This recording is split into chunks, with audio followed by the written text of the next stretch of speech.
Leader miss Prachi Dhole.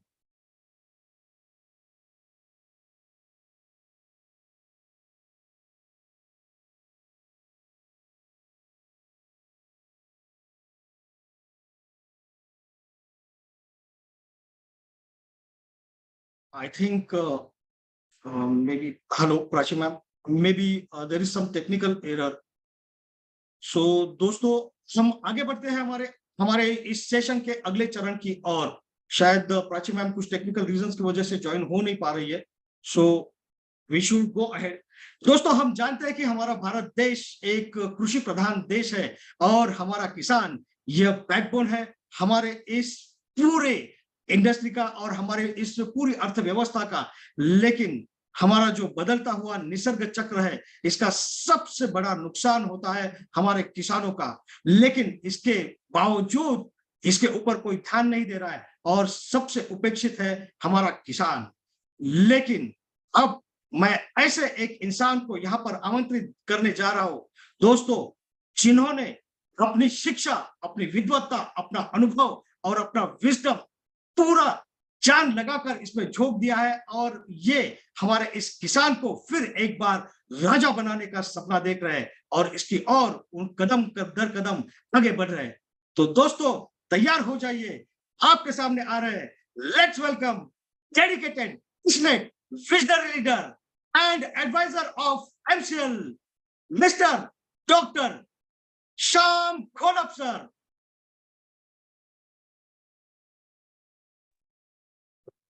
Thank you Mangesh sir. दोस्तों नमस्कार, मैं डॉक्टर श्याम घोलप फिर से एक बार आपका इस ट्रेनिंग सेशन में स्वागत करता हूं। मैं आशा करता हूं कि आप सभी लोग स्वस्थ हैं और आप अपने साथ अपने परिवार का यानी घर का परिवार और एमसीएल परिवार दोनों का ख्याल रख रहे हैं।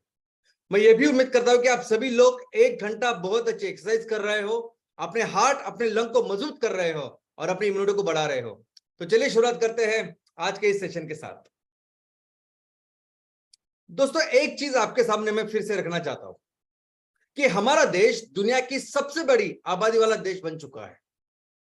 हम आज की तारीख में दुनिया की ऑलमोस्ट 18% जनता आबादी हमारे देश में रहती है। हाल ही में हमने इसी साल फरवरी में हमसे भारत से 3 गुना जो बड़ा देश है चीन, और जो पॉपुलेशन में अभी तक नंबर 1 था उसको भी पीछे ढकल दिया है और हम दुनिया की सबसे बड़े आबादी वाला देश बन चुके हैं। और इस आबादी में रहने वाले सभी जो लोग हैं उनकी कुछ बेसिक जरूरतें हैं। जरूरत है अनाज की, पहनने की, रहने की, जरूरत है कुछ सर्विसेज की, सेवा की, मोबाइल इंटरनेट की। और ये जरूरत अगर आप देखोगे तो पूरी दुनिया में ये जरूरत भी वन ऑफ द लोएस्ट है, क्योंकि ये जो वस्तु और सेवा का जो कंजम्पशन है इससे ही तो बनता है जीडीपी। और हमारा प्रति व्यक्ति जो जीडीपी है, प्रति व्यक्ति जो आवश्यकता या प्रति व्यक्ति जो कंजम्पशन है वो दुनिया में बहुत कम है, 6 गुना कम ऐसा बोल सकते हैं। पूरी दुनिया का जो ग्लोबल एवरेज है वो ग्लोबल एवरेज से हम सिर्फ 15% है। ग्लोबल एवरेज हमसे 6 गुना इतना ज्यादा है। चीन में जिसमें ऑलमोस्ट हमारी जितनी लोक संख्या है हम उससे सिर्फ 30 लाख ज्यादा है, उसमें प्रति व्यक्ति ये जो कंजम्पशन है, प्रति व्यक्ति जो जीडीपी है वो दुनिया के लेवल का, दुनिया के एवरेज का है। और इसीलिए वो चीन की अभी जो अर्थव्यवस्था या जीडीपी है वो हमसे 6 गुना है। हम $3.5 ट्रिलियन है तो चीन ऑलमोस्ट $20 ट्रिलियन तक है। तो दोस्तों हम इतनी मिनिमम वस्तु और सेवा का भी कंजम्पशन कर रहे हैं, फिर भी इसका मतलब यह है कि हमारे हर तहसील में आज की तारीख में 5,000 करोड़ का जीडीपी या 5,000 करोड़ की इकोनॉमी का निर्माण हो रहा है। हमारे लोग ही इतने हैं तो हमारे हर तहसील में ऑन एन एवरेज 5,000 करोड़ का माल, वस्तु या सेवा का निर्माण हो रहा है, उसका कंजम्पशन हो रहा है। लेकिन सबसे अच्छी बात यह है कि ये जो 5,000 करोड़ की जो वस्तुएं और सेवा का निर्माण हो रहा है, या अगर ये 5,000 करोड़ नहीं, हमने देखा कि ये 5,000 नहीं, उससे 6 गुना होना चाहिए।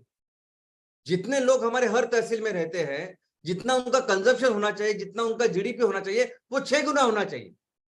तो हर तहसील में कितनी इकोनॉमी होना चाहिए? तो 30,000 करोड़ की होनी चाहिए।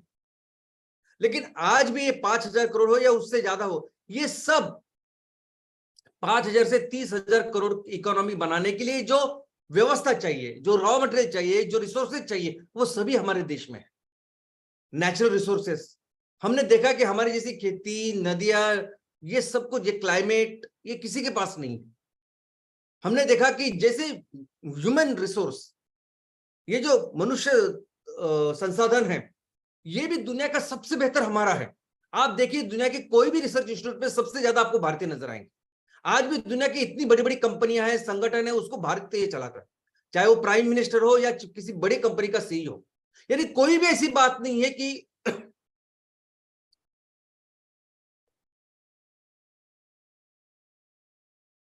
कोई भी ऐसी बात नहीं है कि हम इस इकोनॉमी का निर्माण नहीं कर सकते। आज जो 5,000 करोड़ की इकोनॉमी बन रही वो, और जो होनी चाहिए 6 गुना वो, ये सब कुछ हम कर सकते हैं। और इतनी रिसोर्सेस है, लोगों के पास नहीं होते। बाकी के जो देश है उनके पास सिंपल रिसोर्सेस नहीं होते।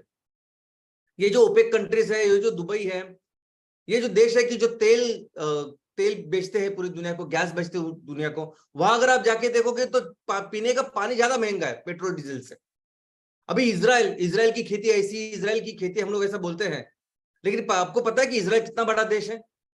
हमारे देश में जो राज्य है उसमें से सबसे छोटे राज्य है, उसमें से एक छोटा राज्य है, केरला है सपोज, तो केरला के आधा यहाँ ये इजराइल है। और इजराइल में जितनी भी जमीन है ना, 20% ही ऐसी जमीन है कि जिसमें खेती हो सकती है। 80% उनके पास जो जमीन है उसमें खेती ही नहीं हो सकती, इतनी बंजर जमीन।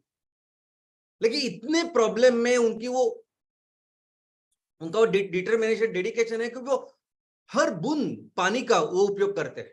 वो देखते हैं कि कैसे हम लोग ज्यादा से ज्यादा वो जो बची हुई जमीन है उसको बेहतर करें, उसके ऊपर खेती करें। वो देखते हैं कि कैसे प्रति एकड़, प्रति हेक्टेयर हम ज्यादा से ज्यादा उत्पादन करें। तो पूरा फोकस वो करते हैं, ज्यादा से ज्यादा अच्छी टेक्नोलॉजी का निर्माण करते हैं। और इसलिए हम देखते हैं कि आज हमें हमारी जो उत्पादकता है उससे 2 गुना 3 गुना ज्यादा इजराइल की उत्पादकता है। लेकिन जितने रिसोर्सेज आज भारत के पास है दोस्तों, दुनिया के किसी भी देश में इतने रिसोर्सेज नहीं है, हर तरह के रिसोर्सेज। तो फिर प्रॉब्लम क्या है? क्या प्रॉब्लम है कि ये देश, जो देश 90% ऑफ द टाइम दुनिया की सबसे बड़ी अर्थव्यवस्था था, हम सब हर सेक्टर में हम दुनिया का नेतृत्व कर रहे थे, आज ऐसा क्या प्रॉब्लम है? आज क्यों नहीं हम उस जगह पे है जिस जगह पे हमें होना चाहिए? और इसका कारण है सिस्टम। क्या जरूरत है? तो सिस्टम चेंज की जरूरत है।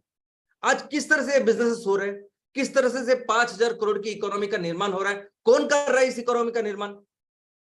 अभी एक सिंपल एग्जांपल मैं आपको देना चाहता हूं, जो फास्ट मूविंग कंज्यूमर गुड्स का, ऐसी चीजों का जो हर एक को लगती है, चाहे जितना भी गरीब आदमी हो उससे लेके कितना भी अमीर आदमी हो, हर एक को चीजें लगती है ऐसी। वो जो कैटेगरी है उसमें से एक कैटेगरी है कि फास्ट मूविंग कंज्यूमर गुड्स। और ऐसी चीजों में अगर आप देखोगे तो हमारे देश में 3-4 ही ऐसी कंपनियां हैं जिनकी पूरी तरह से मोनोपोली है। हर कोई साबुन, टिकिया, शैम्पू, बिम्पू, तेल से लेकर आप देखोगे तो सब जगह इनके प्रोडक्ट चल रहे हैं। अभी ये जो कंपनी, जो अमेरिकन है, यूरोपियन है, चाइनीज है, ये कंपनी क्या उनके देश में सामान बना के यहां लाके नहीं बेच रहे? वो तो उसका मैन्युफैक्चरिंग जो हो रहा है अपने देश में हो रहा है, जो मैन्युफैक्चरिंग यूनिट हमारे देश में है। ये जो सब चीजें जो बन रही है, जो प्रोडक्ट जो बन रहे हैं, उसके लिए जो रॉ मटेरियल लग रहा है वो हमारे देश से आ रहा है। ये जो फैक्ट्रियां चल रही है, उस फैक्ट्री को चलाने वाले जो जनरल मैनेजर से लेके पूरा जो मैन पावर है वो अपने भारतीय है। इनफैक्ट ये जो प्रोडक्ट उसको बेहतर करना है, उसको बेटर करना है, उसमें रिसर्च डेवलपमेंट करना है, ये जो पूरा यूनिट है वो भी 100% भारतीय चलाते हैं। चाहे वो यूनिट भारत में हो, चाहे उनके देश में हो, हर जगह आपको भारतीय नजर आएंगे। और जब इस चीज को बेचने का काम करता है वो भी कौन करते हैं? वो भारतीय करते हैं। एक छोटे से छोटे दुकानदार से लेके जो मॉल तक जो लोग हैं, वो जो लोग बेचने का काम करते हैं वो सब भारतीय है। यानी ओप्पो, वीवो जैसे चाइनीज के मोबाइल जो अभी पूरे इतना बड़ा उन्होंने मार्केट कैप्चर किया है, तो यहाँ जो ओप्पो, वीवो के फोन, मोबाइल फोन जो बेचता है वो कौन बेचता है? कोई चाइना वाला आपको नहीं नजर आएगा उधर। चाइनीज कोई आदमी नहीं रहता जो फोन बेचता है, वो हमारे ही लोग बेचते हैं। तो ये भी सब चीजें हमारे ही लोग बेच रहे हैं हर जगह पे। और किसको बेच रहे हैं? बेस्ट पार्ट है ना, वो कहीं एक्सपोर्ट वगैरह नहीं कर रहे, वो 100% बेच रहे हैं हमारे लोगों को। यानी पूरा सर्कल अगर आप देखोगे, पूरी प्रोसेस अगर आप देखोगे, तो बनाने से लेके, करने से लेके, बेचने से लेके, कंज्यूम करने तक हर प्रोसेस में भारतीय हम लोग शामिल हैं। और इतना करने के बाद, ये सब बिजनेस करने के बाद जब मुनाफा होता है, प्रॉफिट होता है, वो कहाँ जा रहा है? तो उनके देश में जा रहा है, उनके कंपनी के पास जा रहा है। और ये कंपनी तो ऐसी कंपनी है कि यहाँ का टैक्स भी नहीं भरते, क्योंकि उनका ऑफिस जो है वो यहाँ नहीं, वो वहां अमेरिका में है, यूरोप में है। तो उनके अमेरिका यूरोप के नॉर्म्स के हिसाब से फिर वो टैक्स भरते हैं, यहाँ टैक्स भी नहीं भरते। तो हमें जो काम करना है, हमें ये सिस्टम चेंज का काम करना है, हमारे ही लोग इसको तैयार करें, हम ही इसको बेचेंगे। ये सभी जो काम अभी हो रहा है ना, ये हमारी ही कंपनियों के अंदर होना चाहिए, बस इतना ही सिस्टम हमें चेंज करना है। और ये काम करने का, इसको उत्पादन करने का जो तरीका है, यानी आज सिर्फ मुंबई दिल्ली में स्थित कोई बड़ी बड़ी फैक्ट्री में अगर एक काम हो रहा है तो वो ना करके हमारे हर तहसील में, हर ग्राम पंचायत में इसका उत्पादन हो और वो हम अपने गांव में, अपने शहरों में बेचे। बस इतना चेंज करना है हमें। लेकिन इस चेंज की वजह से पूरी जो आज हमारे सामने जो चैलेंजेस है, बेरोजगारी हो सकती है, लो इनकम हो सकता है, ये सब कुछ बदल सकता है दोस्तों। और सबसे इंपॉर्टेंट कंट्रीब्यूशन उससे ज्यादा ये हो रहा है कि आज जो भी चीजें मार्केट में बेची जा रही है वो कौन सी है? वो पेट्रोकेमिकल्स की है, उसमें पूरा भरा हुआ केमिकल्स, कैंसर तैयार करने वाले तत्व है। और आज इन्होंने पर्यावरण का क्या हाल बना के रखा है हमने हमारे सामने। और हम इन चीजों को रिप्लेस करने वाले ऐसी चीजों के साथ जो ना कि सिर्फ हमारी जरूरतों को पूरा करेंगे, लेकिन इस पर्यावरण का, इस धरती माँ का ख्याल रखेंगे। और आज परिस्थिति इतनी गंभीर है, ये हमारे आंखों के सामने है दोस्तों। आज कोई भी ऐसा स्टेट नहीं है कि जहां बाढ़ की परिस्थिति नहीं है, जहां तूफान नहीं है। गर्मी में हमने देखा कि हर दिन तूफानों के साथ बारिश आती थी, जिसने पूरी फसल हमारी बर्बाद की है। और आज तो ऐसी परिस्थिति है कि पूरी जो हमारे खेत वगैरह था वो सब उजड़ जा रहा है। हम पहली पीढ़ी या पहला जनरेशन है जिनके आंखों के सामने ये सब बदलाव हो रहे हैं, और हम आखिरी पीढ़ी है, आखिरी जनरेशन है जो इसके लिए कुछ कर सकते हैं। और ये जो हम काम कर रहे हैं, ये सबसे इंपॉर्टेंट ऐसा कंट्रीब्यूशन होने वाला है, सबसे अच्छा काम हम लोग कर रहे हैं। और इसलिए मैं आपको बार बार विनती करता हूं कि आप खड़े रहिए हर हफ्ते इस 5E मिशन के लिए, अपने तहसीलों में, अपने शहरों में, अपने गांव में हर हफ्ते इसके लिए खड़े रहिए, काम करिए। और काम क्या करना है? कैसे इस दुनिया को बचाना है, पृथ्वी को बचाना है।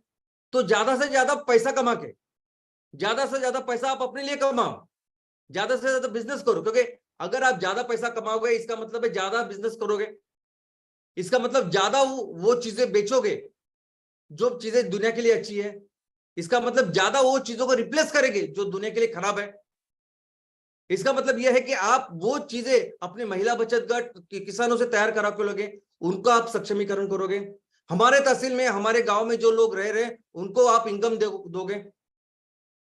तो जो 5E मिशन के लिए काम करना, अपने लिए खुद पैसे कमाना, इसका मतलब ये सब काम करना है। और दोस्तों इसीलिए मैं कहता हूं कि आप इसके दिशा में, पहली दिशा में ये काम करिए कि आप अपने तहसील में जितने भी एमसीएल परिवार में जितने भी उद्योजक है, उनके लिए, उनके इनकम के लिए पहले काम कीजिए। हर एमवीपी, हर एमयूपी का कम से कम 15,000 रुपए महीने के मिलना ही चाहिए कंपल्सरी। जो भी चैनल पार्टनर हमारे साथ काम कर रहे हैं, इतने दिन से विजन मिशन बढ़ा रहे हैं, उनको कंपल्सरी 10,000 मिलना ही चाहिए। और आप जो तहसील के प्रमुख, उनको 1 लाख रुपए मिलना ही चाहिए। आपके एमकोल, एमसीएनजी के फैक्ट्री जब तक शुरू हो रही है, तब तक कितने सारे ऑप्शन हमने आपको दिए हैं। और हमने ये भी बताया आपको कि अगर सभी ऐसा समझिए कि 100% एमवीपी, 100% एमयूपी हमने अपॉइंट किए हैं। और आपके लिए भी जो 1 लाख का इनकम है, ये सब कुछ करके, ये सब कुछ करने के लिए कितने इकोनॉमी का निर्माण हमें करना पड़ेगा? तो आज जो 5,000 करोड़ की इकोनॉमी अपने तहसील में तैयार हो रही है, उससे आधा प्रतिशत भी नहीं, यानी 25 करोड़ से भी कम। और जितने ऑप्शन आपके पास है, उतने ऑप्शन एक्चुअली लोगों के पास नहीं होते। जो बिजनेस करने के लिए निकलते हैं ना, इनके पास इतने ऑप्शन नहीं होते, इनके पास इतनी सपोर्ट सिस्टम नहीं होती। और दोस्तों मैं कितना भी कहूं इसके बारे में, कितना भी बार बार कहूं, इससे नहीं फर्क पड़ेगा। फर्क इससे पड़ेगा कि आपको कितना लगता है कि ये करे, आपको दिल से कितनी जरूरत, कितनी आवश्यकता है, कितनी भूख है। और एक चीज सिर्फ बिजनेस की नहीं है, चाहे आप पढ़ाई करिए, चाहे आप स्पोर्ट्स में रहिए, चाहे आपको ओलंपिक का मेडल आपको हासिल करना है, ये इस पे डिपेंड होता है कि आप कितने भूखे हैं, आपको कितने दिल से ये करना है। आपने अगर डिसाइड कर दिया मुझे नहीं, 100% मुझे बस इससे इनकम करना है और 1 लाख मिनिमम चाहिए, और आपको पता है कि हमारे देश की इकोनॉमी इतनी सफल हो सकती है हमारे देश में जो 5,000 और अपने पूरे तहसील अगर आपके पास में है तो कितने बड़ा इनकम हम लोग जनरेट कर सकते हैं, लेकिन शुरुआत करिए। और ये सब डिपेंड होगा कि कितने दिल से, कितनी शिद्दत से आप ये करना चाहते हैं। और ये सभी लाखों उद्योजक जो शुरुआत करते हैं ना, और उसमें जो सक्सेसफुल बिजनेसमैन होते हैं, उनके बारे में जब आप पढ़ेंगे ना, तब आपको पता चलेगा कि सबके लाइफ में, सबके स्टोरी में एक ऐसा पॉइंट आता है कि उनको पता भी नहीं होता कि अभी करना क्या है। आगे पीछे कुछ कोई नहीं होता जो उनको गाइड कर सके, कोई हेल्प कर सके, ऐसा कुछ भी नहीं होता। उनको पता ही नहीं होता कि कल क्या होगा, लेकिन फिर भी वो हिम्मत नहीं छोड़ते। उनके पास वो भूख होती है कि जिसकी वजह से फिर वो सफल होते हैं, और फिर वो लाखों में से 1% बोलते हैं ना, वो बन जाते हैं।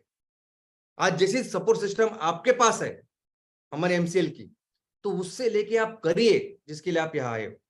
तो मैं आप सबसे विनती करता हूं कि आप उस फेज के ऊपर काम करिए, हमारे पूरे परिवार के इनकम के लिए काम करिए और शुरुआत कीजिए। तो शुरुआत करते हैं आज के टॉपिक के साथ। दोस्तों, आज का टॉपिक इंडियन रेलवे ही है। जो पिछली बार एक एपिसोड था, अभी नेक्स्ट अब बचा हुआ। किसी भी क्षेत्र के विकास के लिए क्या जरूरी होता है कि उस क्षेत्र में इंफ्रास्ट्रक्चर अच्छी तरह से डेवलप होना चाहिए। अभी कोई किसी क्षेत्र का विकास का मतलब क्या होता है, तो किसी भी क्षेत्र में जो संसाधन है, जो रिसोर्सेस है, उसका पूरी तरह से डेवलपमेंट होना, यानी विकास होना, आर्थिक सामाजिक विकास होना। और किसी भी क्षेत्र के विकास के लिए, किसी भी क्षेत्र के ये जो रिसोर्सेस है, उसको पूरी तरह से ऑप्टिमम उसका यूटिलाइजेशन, डेवलपमेंट होने के लिए जो इंफ्रास्ट्रक्चर लगते हैं, उसमें बेसिकली है तो फिजिकल इंफ्रास्ट्रक्चर है, रोड, रास्ते, इमारतें। सोशल इंफ्रास्ट्रक्चर है, जो पढ़ाई, ट्रेनिंग के सेंटर्स। आज के लिए तो इंफॉर्मेशन टेक्नोलॉजी इंपॉर्टेंट हो चुकी है, इसका मतलब है नेट, मोबाइल, कंप्यूटर, ये सब कुछ। इन सभी इंफ्रास्ट्रक्चर की शुरुआत जिससे होती है वो है ट्रांसपोर्टेशन से। सबसे इंपॉर्टेंट, अगर किसी भी क्षेत्रों को हमें बेहतर करना है, डेवलप करना है आर्थिक सामाजिक दृष्टिया, तो उसके लिए यह जरूरी है कि वो क्षेत्र बाकी के क्षेत्रों के साथ जुड़ा जाए। और सबसे इंपॉर्टेंट ट्रांसपोर्टेशन जिससे शुरुआत हो सकती है वो है रोड और रेलवे। ट्रांसपोर्टेशन किससे होता है? रास्ते से होता है, तो रोड, रेलवे। बाद में पानी से होता है, जहाज से, और हवाई जहाज से। अभी इस रोड के, रेलवे के अपने खुद बेनिफिट्स और लिमिटेशंस भी है। रोड सबसे आसान होता है, जो बहुत जल्दी हम लोग बना सकते हैं, हर किसी क्षेत्र को हम उसे आसानी से जोड़ सकते हैं। लेकिन अगर बिजनेस की जब बात आती है, अगर आर्थिक या इकोनॉमिक डेवलपमेंट की बात आती है, तो बहुत बड़ा कंट्रीब्यूशन रेलवे का होता है दोस्तों। रेलवे ऐसी चीज होती है कि जो भले ही उसका निवेश उसमें ज्यादा होता है, उसको ज्यादा वक्त लगता है तैयार करने के लिए, लेकिन एक बार वो बनने के बाद वो जितना सामान, वो जितने लोग कैरी कर सकते हैं, वो रोड नहीं कर सकते। ये बहुत कम इफेक्ट होता है उनका इस हवामान का, बारिश गिरे, ये हुआ, लेकिन रेलवे को इतना फर्क नहीं पड़ता जितना फर्क रोड को पड़ता है। इनफैक्ट अगर सेफ्टी की भी बात करें, जितनी दुर्घटनाएं रोड के साथ होती है, उससे बहुत कम रेलवे के साथ होती है। हमारे देश में भी जो रेलवे की शुरुआत हुई, वो रेलवे की शुरुआत की अंग्रेजों ने, ईस्ट इंडिया कंपनी ने। तो इस ईस्ट इंडिया कंपनी ने इस रेलवे की शुरुआत इसलिए की क्या कि उनको भारत के क्षेत्र का डेवलप करना था, उनको आर्थिक और सामाजिक उसका विकास करना था। तो बिल्कुल नहीं, ये जो कंपनी थी, इनफैक्ट ये जो अंग्रेज थे जिन्होंने इंडियन रेलवे की शुरुआत की, ये एक्चुअली एक कंपनी थी, ईस्ट इंडिया कंपनी। और वो किसके लिए आई थी? ज्यादा से ज्यादा मुनाफा कमाने, ज्यादा से ज्यादा पैसा कमाने, और बस वही किया उन्होंने। उसी के लिए उन्होंने रेलवे की शुरुआत की, उसको बढ़ाया। और इसका कारण आपके सामने है। सबसे पहले उन्होंने रेलवे की शुरुआत की मुंबई, बॉम्बे, मद्रास, कलकत्ता, इस जगह। क्यों? क्योंकि ये सभी जो शहर थे, इन शहरों के साथ ही उनका बिजनेस चल रहा था। ब्रिटेन में जो भी माल भारत से जाता था या उन्होंने तैयार किया माल यहाँ आता था, ये सब जहाज से होता था। और ये जहाज, जो पानी के जहाज है, ये सभी बंदरगाह जो यहाँ के हैं उससे कनेक्टेड थे। तो पहले से ही बॉम्बे, मद्रास, कलकत्ता, यहाँ उनका बिजनेस चल रहा था। और वो बिजनेस और बेहतर करने के लिए उन्हें पहले रेलवे की शुरुआत यहाँ से की।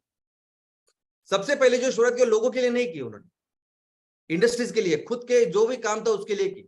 तो सबसे पहले 1832 में, 1832 में उन्होंने मद्रास में रोड बनाने के लिए रेलवे की शुरुआत की। उसके बाद 13 साल के बाद आंध्र प्रदेश में गोदावरी डैम बनाने के लिए उन्होंने रेलवे का उपयोग किया। उसके आगे फिर 1851 में रुड़की में नदी के ऊपर जो डक्ट है वो बनाने के लिए उन्होंने रेलवे का उपयोग किया। और अल्टीमेटली 1853 में उन्होंने पैसेंजर रेलवे शुरुआत की। 1853 बॉम्बे, उसके अगले साल कोलकाता और उसका एक साल छोड़ के मद्रास, ऐसे उन्होंने पैसेंजर रेलवे की शुरुआत की और फिर ये बढ़ता गया। दोस्तों, रेलवे की शुरुआत, रेलवे का जो विकास अंग्रेजों ने किया, वो सिर्फ और सिर्फ खुद के फायदे के लिए किया। वो सिर्फ और सिर्फ हमारे देश को ज्यादा से ज्यादा लूटने के लिए किया। वो क्यों? तो सबसे पहले मैं बता दूं कि ये अंग्रेज जो बिजनेस करने के लिए आए थे, तो सबसे उसके पहले, रेलवे के पहले कैसे बिजनेस का ट्रांसपोर्टेशन वगैरह होता था? बैलगाड़ी थी, घोड़ा गाड़ी थी, हाथी थे, अपने अपने तरीके से कर रहे थे। लेकिन उसको एफिशिएंट कराने के लिए उन्होंने ये रेलवे ली। और यही कारण था कि सबसे पहले रेलवे का उपयोग उन्होंने किसके लिए किया? तो ये सभी जो पोर्ट्स थे, बंदरगाह थे, जिसे वो अपना बिजनेस करते थे, उस बंदरगाह को, पोर्ट्स को, उस शहरों को जहां कॉटन तैयार होता है उसको जगह से कनेक्ट करने के लिए किया।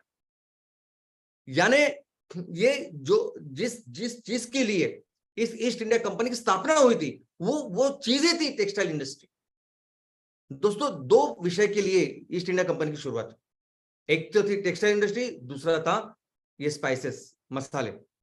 जब तक ये यहाँ आए थे, जब तक रेलवे की शुरुआत हो गई थी, तब तक ये मसालों की जो प्लांटेशन या उसकी खेती थी, वो अफ्रीका और बाकी के देशों में जा चुकी थी बीज, और उसका वॉल्यूम भी कम था। लेकिन सबसे इंपॉर्टेंट चीज जिसकी वजह से भारत की इकोनॉमी पूरी दुनिया में सर्वश्रेष्ठ थी, उसमें से सबसे इंपॉर्टेंट कॉन्ट्रीब्यूटरी फैक्टर था ये टेक्सटाइल इंडस्ट्री, वस्त्र उद्योग। तो उन्होंने इस रेलवे का फायदा सबसे पहले इस वस्त्र उद्योग के ऊपर किया। ऐसे सभी एरियाज जहां ज्यादा से ज्यादा कॉटन, रुई कपास का निर्माण होता है, उसको अपने बंदरगाह से इस ट्रेन से जोड़ा। और इस पूरे रुई को वो कहां लेके गए? अपने ब्रिटेन में, फैक्ट्रियों में, वहां बड़े बड़े मशीन में उन्होंने वस्त्र तैयार किया और फिर वो वस्त्र यहाँ लाके भारत में ही उसको बेचने की शुरुआत की। और बेचने के लिए भी उन्होंने इस रेलवे का उपयोग किया। इनफैक्ट ये इतने ज्यादा वो हमें लूट रहे थे कि जब हमारे आजादी का आंदोलन चला, जब लड़ाई चल रही थी, तब ये बहुत ही अहम मुद्दा था स्वदेशी का, कि जिसकी वजह से इस पूरे चीज के ऊपर बॉयकॉट हमारे क्रांतिकारियों ने किया था।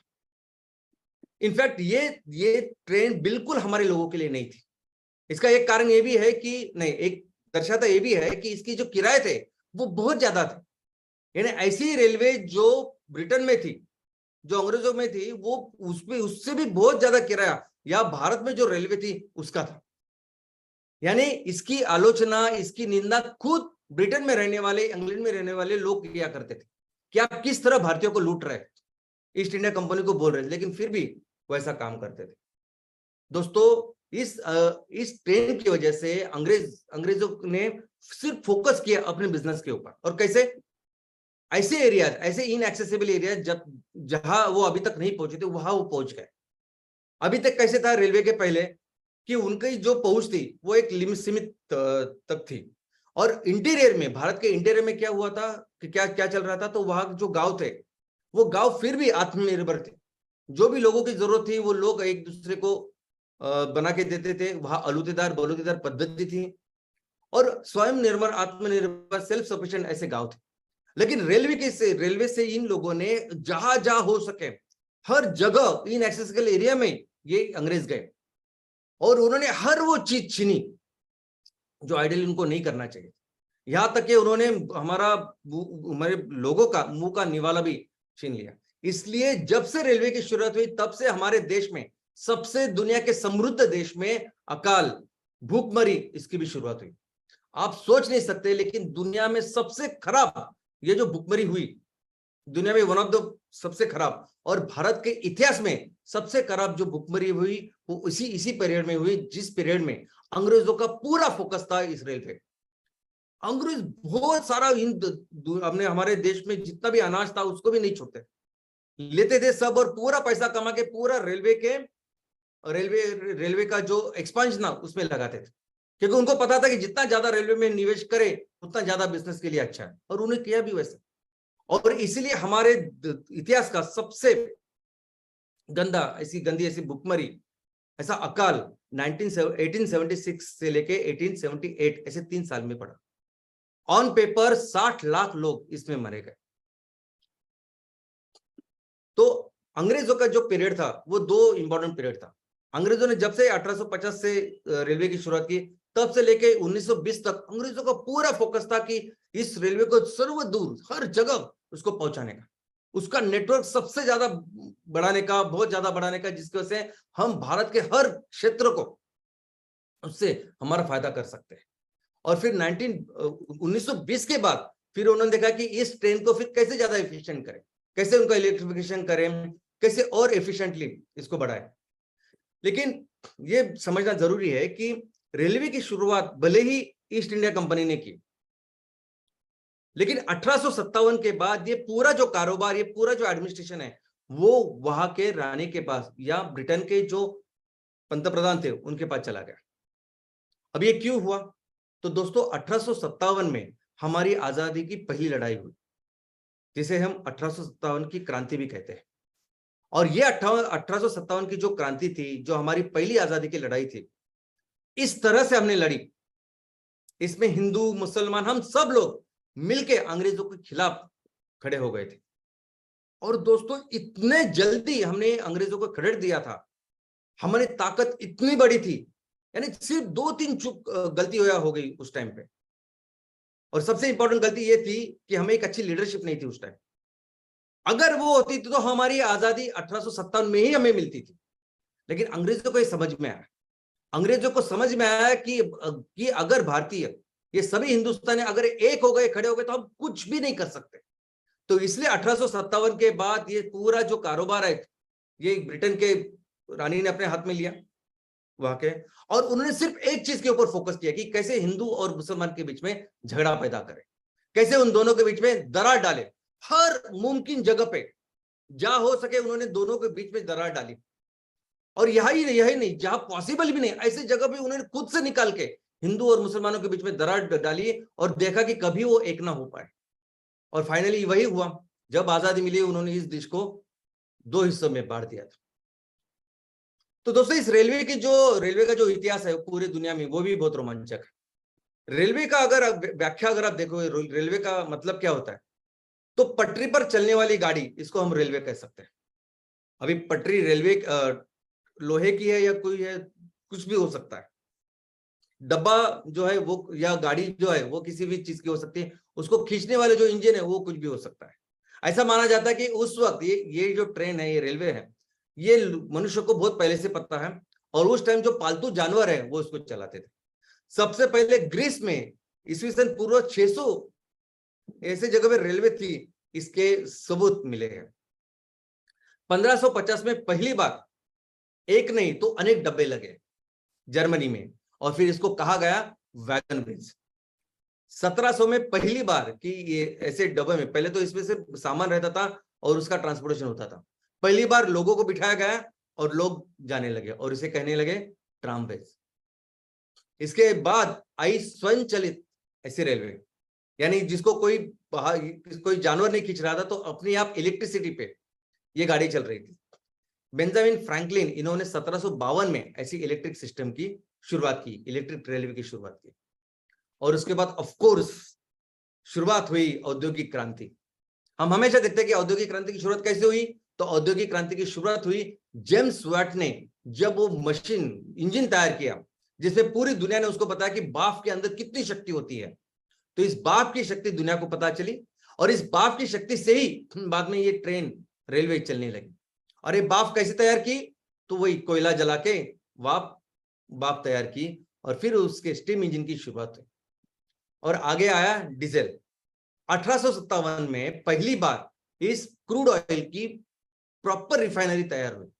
क्रूड ऑयल के बारे में एक ऐसा ऑयल है जो जलता है, ये मनुष्य को बहुत पहले से पता है, लेकिन उसकी रिफाइनिंग करके उसमें से डीजल पेट्रोल तैयार किया पहली बार 1857 में। और जब से डीजल शुरू हुआ तब से फिर डीजल के ऊपर काम करने वाली ये ट्रेनें भी शुरुआत हुई, और ये ट्रेनें आज अभी तक भी चल रही है।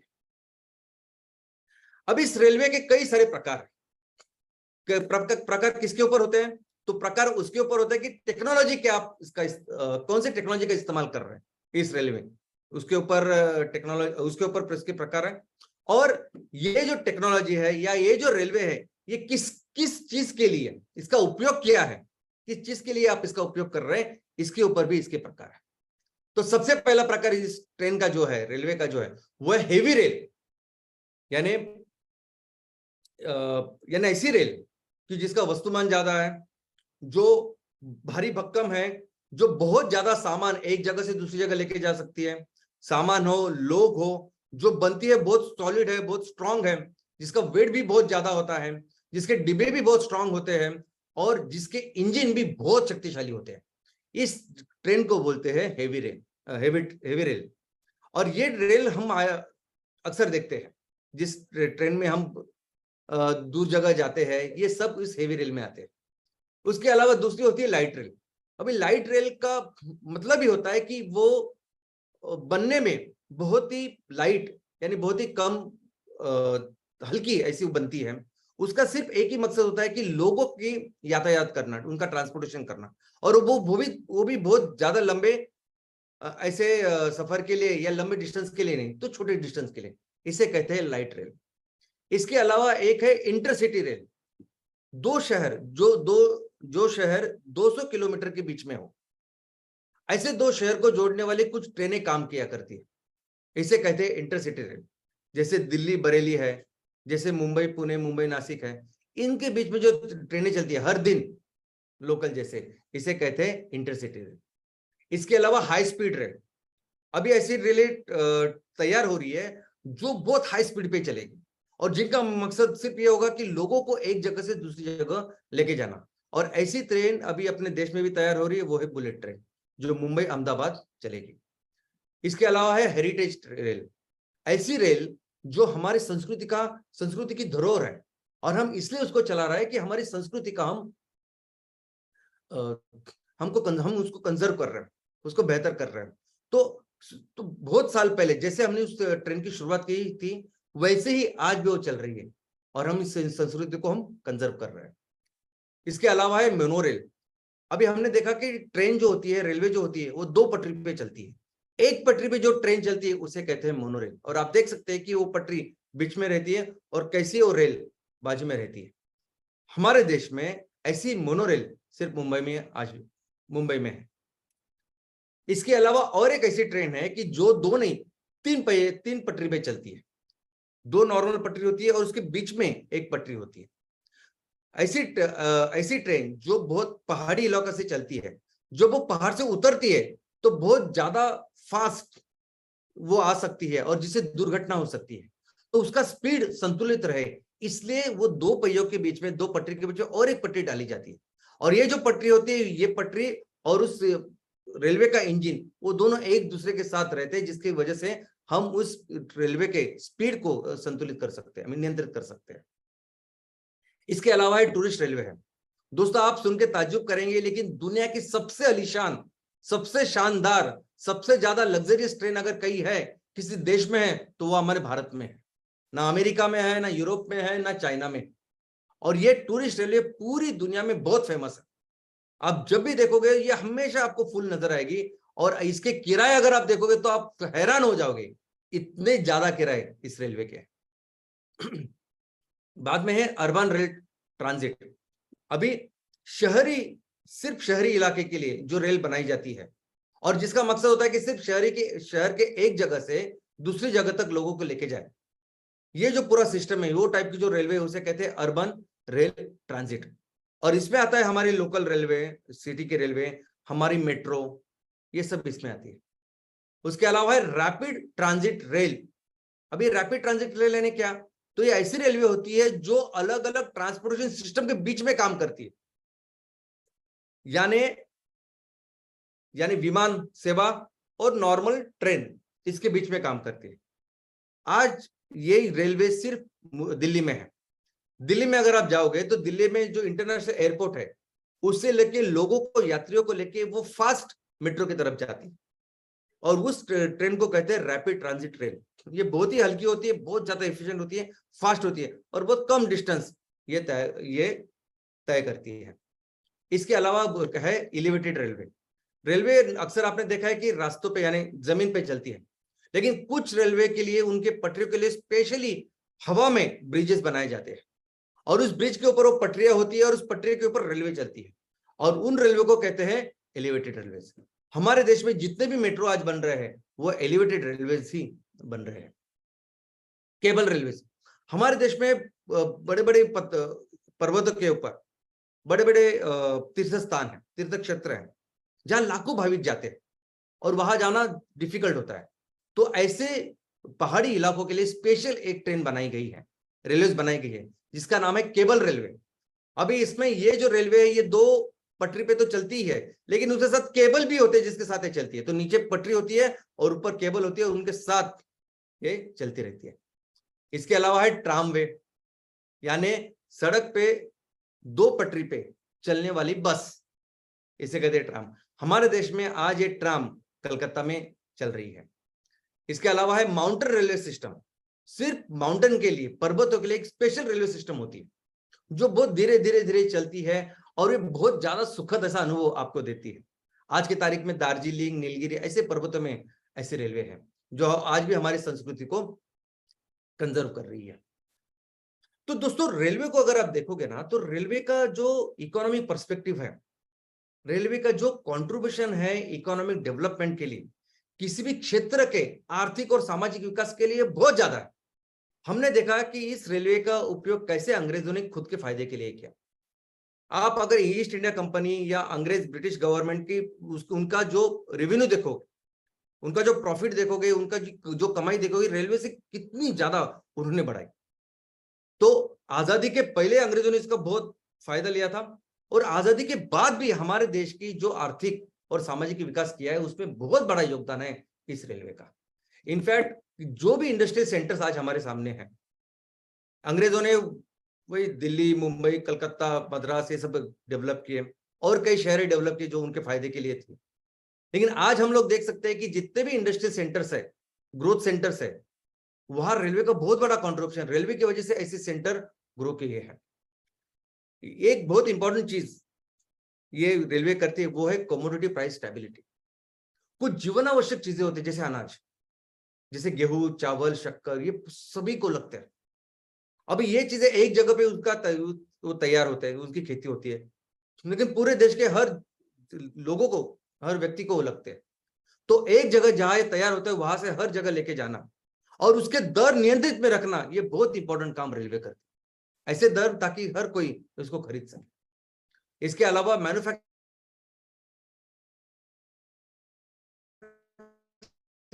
करती है। अभी ये रेलवे जहां जहां ये डेवलप होती है, जहां जहां इसके स्टेशन डेवलप होते हैं, सेंटर्स डेवलप होते हैं, तो जाहिर है यहाँ बहुत सारे लोग आके रहते हैं। बहुत ज्यादा लोग, बहुत ज्यादा वोट्स, बहुत ज्यादा वोट्स, बहुत ज्यादा पॉलिटिकल बड़ा सेंटर। तो ये सभी सेंटर जहां रेलवे डेवलप्ड है, जहां सिटीज डेवलप है, ये पॉलिटिकल सेंटर करके भी उभर रहे हैं। इनफैक्ट हमारे देश में अगर आप देखोगे तो मैक्सिमम देश राज्यों की जो राजधानी है, वो रेलवे की वजह से जो डेवलप हुए ऐसे शहर है। हमारा जो रेल नेटवर्क है, ये दुनिया का सबसे बड़ा चौथा ऐसा नेटवर्क है, और एशिया की बात करें तो पहला नेटवर्क है। हमारी जो रेलवे की रूट है, वो 67,368 किलोमीटर इतनी हमारी रूट, जिसमें से ऑलमोस्ट 37% जो रूट है वो डबल या मल्टीपल ट्रैक है, और ऑलमोस्ट 63% जो है वो सिंगल ट्रैक है, जो भी बढ़ रहा है। अभी इसमें भी अगर सिर्फ ट्रैक की हम लेंथ ले, हमने देखा तो कि कितना किलोमीटर वो तय करती है रास्ता, तो 67,000 किलोमीटर है। लेकिन सिर्फ ट्रैक की लंबाई हम लोग देखें तो ट्रैक हमारा है 1,26,367 किलोमीटर इतना। हमारे देश में आज की तारीख में 7,325 इतने स्टेशन है। और इंडियन रेलवे ये एक ऐसी ऑर्गेनाइजेशन, एक ऐसी संस्था है जो भारत में सबसे ज्यादा एम्प्लॉयमेंट का जनरेशन करती है। हमारे देश में सबसे ज्यादा लोग जिसमें काम करते हैं, वो संस्था का नाम है इंडियन रेलवे। 14 लाख से भी ज्यादा लोग इसमें काम करते हैं। भारत में नंबर 1 है और दुनिया में 8वें स्थान पे है। दुनिया में पहले जो 7 है, वो सभी साथी के साथ ये मिलिट्री चीजें हैं, यानी मिलिट्री, गवर्नमेंट की मिलिट्री ऑर्गेनाइजेशन है जिसमें ज्यादा लोग उसमें रहते हैं। अदरवाइज काम, एक्चुअल काम देने वाली जो संस्था है, वो दुनिया में मैं कह सकता हूं कि इंडियन रेलवे है। हर साल 808 करोड़ 60 लाख लोग, यात्री हमारे इस रेलवे में सफर करते हैं, और इसमें से 2 करोड़ 21 लाख लोग तो ऐसे कि जो हर दिन सफर करते हैं। हम पिछले साल 21-22 की ये फिगर है कि 120 करोड़ 80 लाख टन इतने सामान की माल की हमने यातायात ट्रेन से की। अभी ये जो हमारी रेलवे है, इसके जो ट्रैक है इसको, और ये पटरी है, इस पटरी के बीच में जो अंतर है, इसके हिसाब से इसके 3 अलग अलग प्रकार है। सबसे पहला है ब्रॉड गेज। 2 पटरी के बीच में जो अंतर होता है वो 1676 मिलीमीटर यानी 1.6 मीटर इतना होता है। हमारे देश में जितनी भी रेलवे है 94% से भी ज्यादा जो रेलवे है वो ब्रॉड गेज से चलती है। उसके अलावा दूसरा है मीटर गेज। इसमें 2 पटरी के बीच में जो अंतर है वो 1 मीटर का होता है, और ऑलमोस्ट 4% से ज्यादा, 4.25% अभी ये मीटर गेज पे है। और उसके भी छोटी जो होती है उससे कहते हैं नैरो गेज। अभी नैरो गेज 2 टाइप की होती है। 2 पटरी के बीच में अंतर 2 फीट का हो सकता है, 2.5 फीट का भी हो सकता है, और लगभग 2.5% जितना भी हमारा नेटवर्क है रेलवे का वो इस नैरो गेज के ऊपर है। अभी ये जो ब्रॉड गेज है उसमें 80% ब्रॉड गेज का इलेक्ट्रिफिकेशन हो चुका है और बाकी बढ़ रहा है। हमारे पास जितने डिब्बे हैं 2,93,077 इतने जो डिब्बे हैं वो हमारे माल वाहतुक करने के लिए, सामान की वाहतुक करने के लिए ऐसे डिब्बे हैं, और प्रवासी वाहतुक करने के लिए 76,608 इतने डिब्बे हैं। ये सब 2022 की फिगर है। और इंजन की अगर बात करूं मैं तो हमारे पास 12,729 इतने इंजन हैं। इसके अलावा हमारे इंटरनेशनल रेलवेज भी हैं, यानी एक देश को दूसरे देश को जोड़ने के लिए। तो हमारी भारत से निकलने वाले 2 ट्रेनें हैं जो नेपाल जाती है, एक ट्रेन है जो बांग्लादेश जाती है, और एक ट्रेन बन रही है भूटान के लिए जो कुछ सालों में तैयार हो जाएगी। इसके अलावा और एक ट्रेन थी जिसका नाम था समझौता एक्सप्रेस। पाकिस्तान के साथ हमारी ये ट्रेन 1976 से चल रही थी, लगभग 46 साल चली, और आखिरी बार 2019 तक वो चली, उसके बाद वो चली नहीं। कोलकाता से लेकर ढाका यानी बांग्लादेश जाने वाली जो हमारी ट्रेन है उसे हम मैत्री एक्सप्रेस ऐसे कहते हैं। दोस्तों ये ट्रेन की जो डेंसिटी है तो 1 लाख किलोमीटर के लिए 9.76 किलोमीटर इतना रेलवे ट्रैक हमारे देश में है।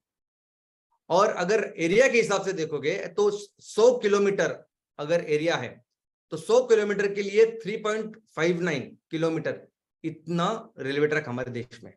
लेकिन ये एवरेज है, ऐसे कुछ जगह है कि वो वहां डेंसिटी बहुत ज्यादा है, जैसे झारखंड, छत्तीसगढ़, वेस्ट बंगाल, यहाँ माइंस है, यहाँ इंडस्ट्रियल सेंटर्स है, यहाँ बहुत बड़े पैमाने में स्टील आयन बनता है, बाकी की चीजें बनती है, तो यहाँ बहुत ज्यादा रेल का नेटवर्क है। और बाकी की कुछ जगह ऐसी है कि जहाँ बहुत कम है।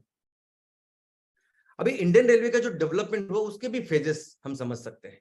तो पहले 20 साल थे 1832 से लेकर 1852 तक, कि जो सिर्फ और सिर्फ इंडस्ट्रियल पर्पस के लिए जिसका इस्तेमाल किया गया। बाद में जो फेज आया उसमें पैसेंजर रेलवे की शुरुआत हुई और एक्सपांशन, फिर अंग्रेजों ने पूरा पैसा, पूरी एनर्जी, सब कुछ लगाया और ज्यादा से ज्यादा इसका एक्सपांशन किया, और उसके बदले में ज्यादा लूटा भी हमारे देश को।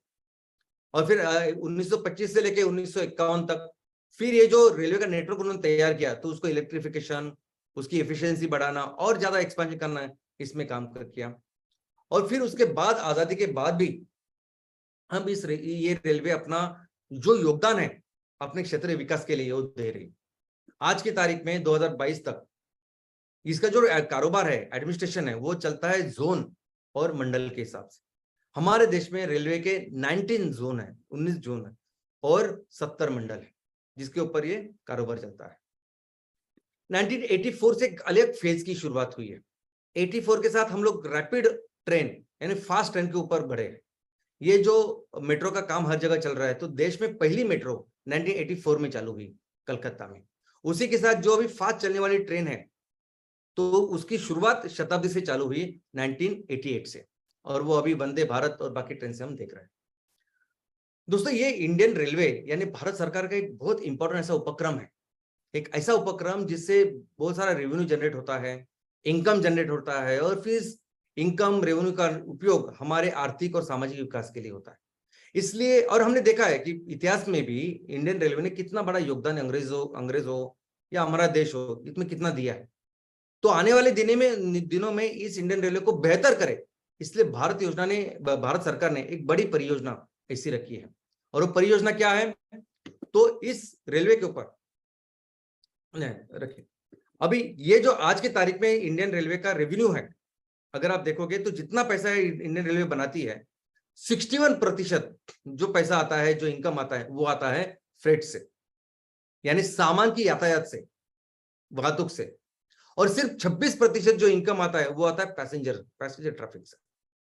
और 13% बाकी की चीजों से, जैसे पार्सल हो, कोचिंग सर्विसेज हो, प्लेटफॉर्म टिकट्स हो, इन सब चीजों से।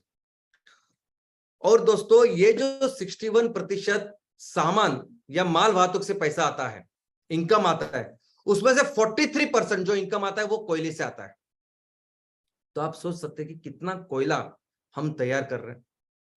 हमारे देश की इतनी बड़ी रेलवे, इतना बड़ा उसका इनकम, उसमें से 61% आता है इनकम इस माल वाहतुक से। और इस माल वाहतुक में से सबसे ज्यादा कंट्रीब्यूशन रेलवे कोयले का है, 43%।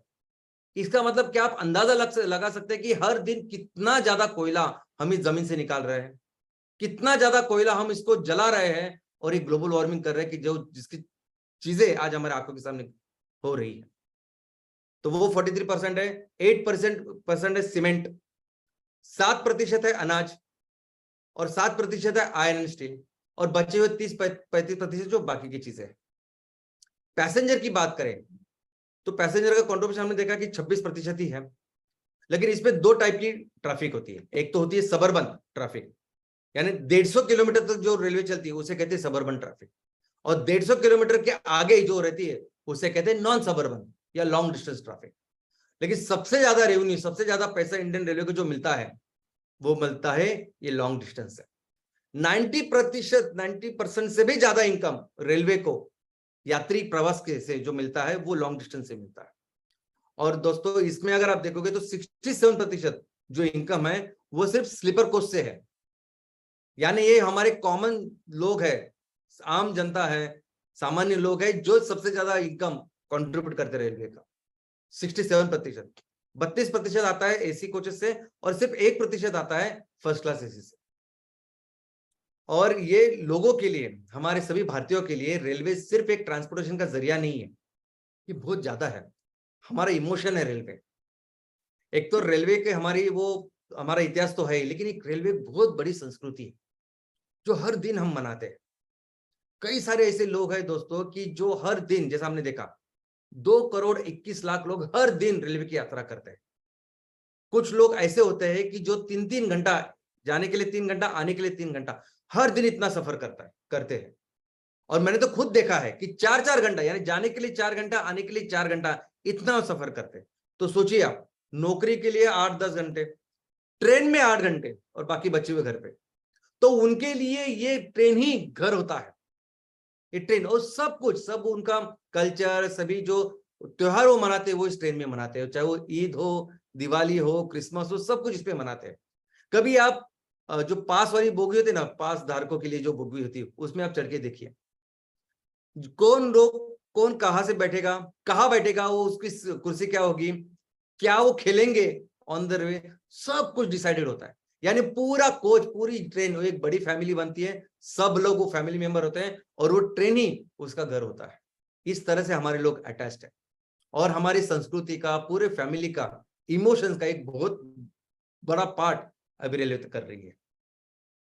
और इसीलिए ये जो रिच हेरिटेज है, ये जो संस्कृति, ये जो परंपरा है, इसको ऐसे हम बढ़ा रहे हैं। अभी इस रेलवे ने हमारे देश में भी रीजनल डेवलपमेंट में बहुत बड़ा एक असर किया है, और सबसे इंपॉर्टेंट उसका एग्जांपल है कोकण रेलवे का।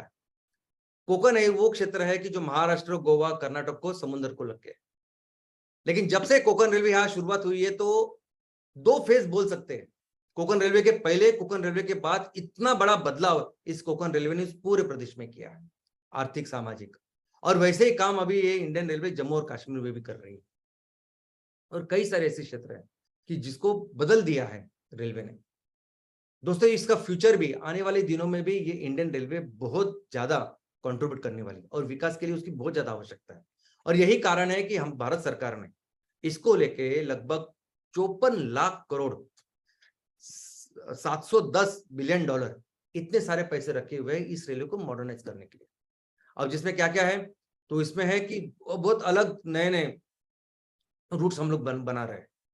ऐसे रूट जहां अभी तक रेलवे गई नहीं, इनएक्सेसिबल एरियाज, कि जहां अभी तक रेलवे नहीं थी, रेलवे की जरूरत है। और हमने देखा है कि किसी भी क्षेत्र को अगर बेहतर करना है तो रेलवे सबसे इंपॉर्टेंट काम कर सकती है।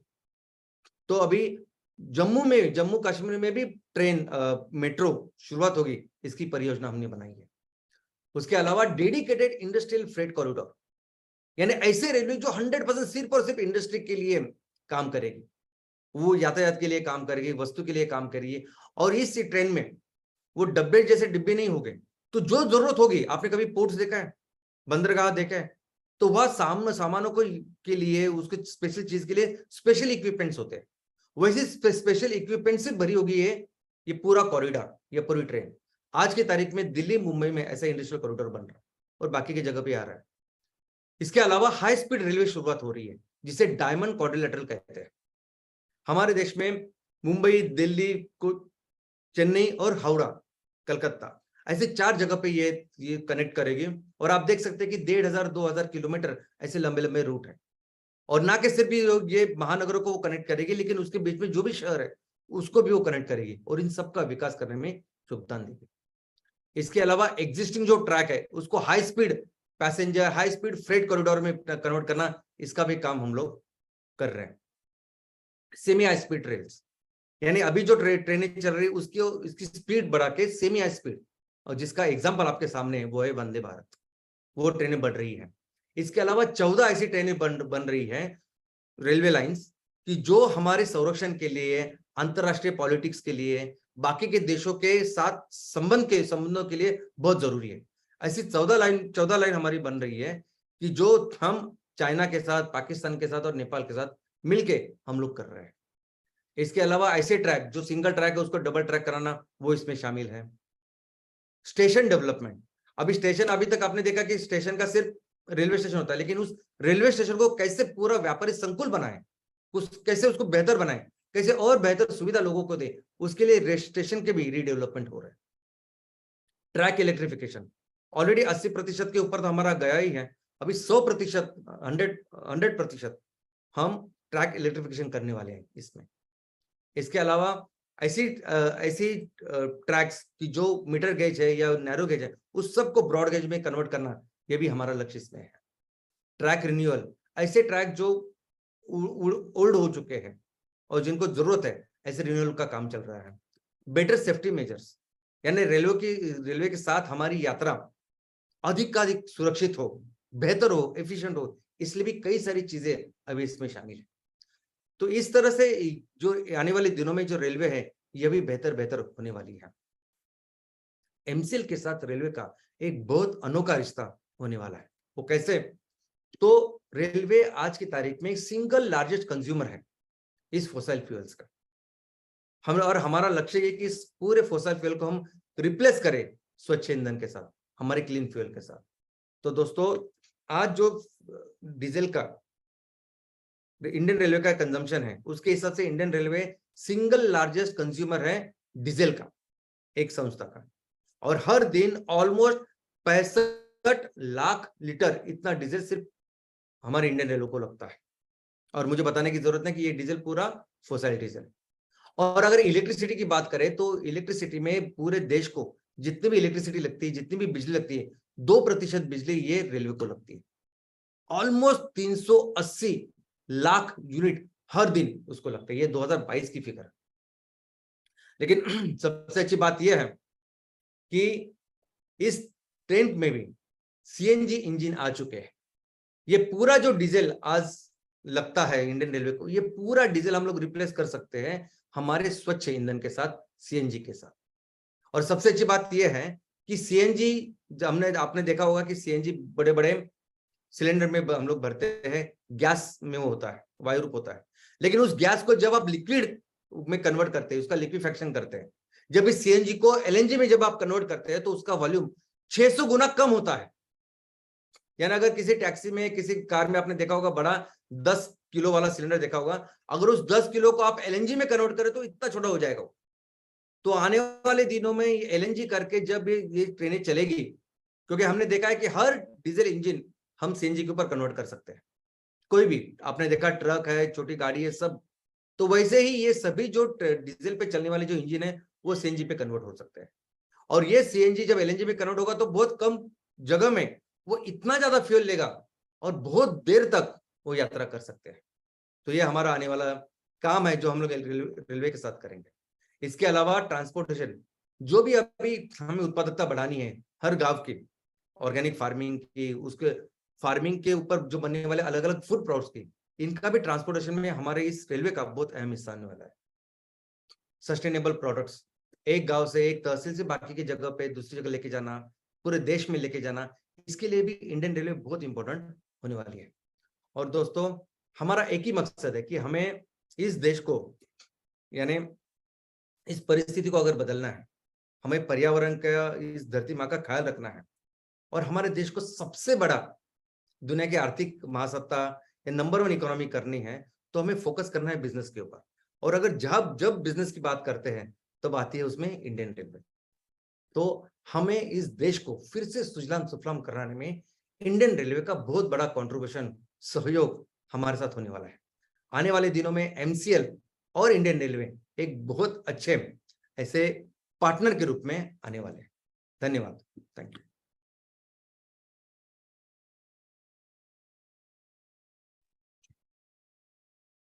इंडियन रेलवे और ऐसे ही भारत की जो अर्थव्यवस्था के प्रमुख साधन हैं, उन सबके पार्टनर, उन सबके लीडर, भविष्य में एमसीएल बनेगा, हम सब बनेंगे, और उससे शुरू होगी आर्थिक आजादी की नई लड़ाई। ये आज का मैसेज बहुत सरल और तरल भाषा में शाम से समझा है। So good morning MCL India परिवार। सच में, और एक शुक्रवार शाम से का ट्रेनिंग वेबिनार, हमारी सोच पे एक जोधा प्रहार। आपने देखा होगा और आपने सुना होगा कि भारतीय रेल व्यवस्था में आर्थिकता के कितने मुद्दों की गुंजाइश है। मैं आपको याद दिला दूं, शाम से नेतृत्व में एमसीएल की वो टीम है जिन्होंने जैव ईंधन के माध्यम के द्वारा भारतीय रेल के साथ भी बहुत सारा काम किया हुआ है। तो आने वाले समय में हम क्षेत्र को आगे लेके जाएंगे हमारे बिजनेस मॉडल के, हमारे बिजनेस के तरीके से, और वो पूरे देश के लिए होगा। और ये आप अगर सोचेंगे, देखेंगे कि भारतीय रेल को इस तरह से आर्थिकता के मुद्दे से जोड़कर हमारे ब्रेन को एक अलग खुराक आज शाम सर ने दी है। और आप, मैं सबको आह्वान करता हूं कि इस सब का जो मूल या उस सब का जो रास्ता शाम सर ने बार बार बताया, वो है सस्टेनेबिलिटी। आज हमें इस सस्टेनेबिलिटी सोच की जरूरत है। जी हाँ, मैं हमारे सारे एमसीएल इंडिया परिवार को आह्वान करता हूं कि भारत के कई राज्यों में, कई शहरों में, कई गांवों में, कई तहसील में आज बाढ़ जैसी समस्या है। बारिश की पहली कुछ बूंदों ने जो क्लाइमेट चेंज का इफेक्ट है, एक बहुत बड़ा तूफान, बहुत बड़ा हाहाकार देश के कई भागों में, प्रांतों में किया है। तो मैं आह्वान करूंगा हमारे एमसीएल इंडिया परिवार को, जितना हो सके अपना अपना ख्याल रख के अपने भाइयों और बहनों की हेल्प करने की कोशिश करिएगा। आज हमारे लताताई सहारे ने मैसेज किया है कि गढ़चिरौली में इतना तूफान मचा है कि लोग चाहकर हुए भी हम ट्रेनिंग को सुन नहीं पा रहे। आप ट्रेनिंग के बिना जो सुन रहे हैं, उन सबको आह्वान है कि आप इस विपदा में इकट्ठा होके अपने अपने तरीके से जितना हो सके छोटे छोटे उपाय करके लोगों की हेल्प करने की कोशिश करिए। बट आप सब लोग सुखरूप रहिए, क्योंकि क्लाइमेट चेंज इस तरह से हाहाकार मचाने वाला है। तो इसलिए शाम सर कहते हैं कि we are the first generation to bear this all damages of climate change and we are the last one to save it. इसी थॉट के लेके हम आगे बढ़ते हैं, उस थॉट को लेके हम अपना काम जारी रखेंगे। एमसीएल अपना काम अलग लेवल जारी रखेगा और हम सब मिलके इस देश को एक नई आर्थिक आजादी की तरफ लेके जाएंगे और ऐसे नेचुरल डिजास्टर से बचाएंगे। So thank you very much, all MCL MBAs, MVPs, MPO owners, BDAs, senior BDAs, prime BDAs, and all the who believes in MCL's vision and mission. Thank you very much. जी हाँ, मैं शान से और एक बार कहना चाहूंगा, जो स्लाइड में लिखा गया है कि हम सबको इस देश की मिट्टी का वास्ता है और MCL ही सुजलाम सुफलाम भारत का रास्ता है। जय हिंद, जय MCL। Thank you very much, Dr. Lavesh sir, and thank you very much, Dr. Sham sir. दोस्तों, आज के इस श्याम सर के प्रेजेंटेशन में हमने ये देखा कि किस प्रकार से रेलवे के इतिहास से लेकर उसके निर्माण से लेकर रेलवे का भारत के नवनिर्माण में जो कंट्रीब्यूशन था वो किस प्रकार से रहा, और आने वाले दिनों में एमसीएल रेलवे के साथ मिलकर किस प्रकार से फिर एक बार हमारे देश को सुजलाम सुफलाम भारत बनाने का सपना हम देख रहे हैं। तो दोस्तों, आज का ये सेशन डेफिनेटली आप लोगों को समझ में आया होगा कि आने वाले दिनों में इस इकोनॉमी को अगर हमें चेंज करना है तो किस तरह से हमें आगे कदम बढ़ाने होंगे। तो thank you very much doctor Shyam sir for this wonderful thought. We are really proud of you. तो दोस्तों, आप सभी लोगों को मैं फिर एक बार याद दिलाना चाहता हूं कि आपको जो चैट बॉक्स में लिंक शेयर की गई है उस लिंक के ऊपर जाकर आप लोगों का फीडबैक हमारे साथ शेयर करना ना भूलिएगा। और मैं शुक्रिया अदा करना चाहूंगा हमारे सारे प्राइम बीडीए, हमारे बीडीए, हमारे सीनियर बीडीएस, हमारे एमबीएस, हमारे सारे एमबीपी, हमारे चैनल पार्टनर्स और हमारे सभी स्टेक होल्डर्स। जी हाँ दोस्तों, हमारे परिवार के सभी सदस्य, आप सभी का बहुत बहुत बहुत धन्यवाद। और साथ ही साथ जो बात अभी डॉक्टर लवेश सर ने कही है, जी हाँ दोस्तों, कई जगहों पर तूफान है, कई जगहों पर बहुत ज्यादा जोरदार वर्षा है।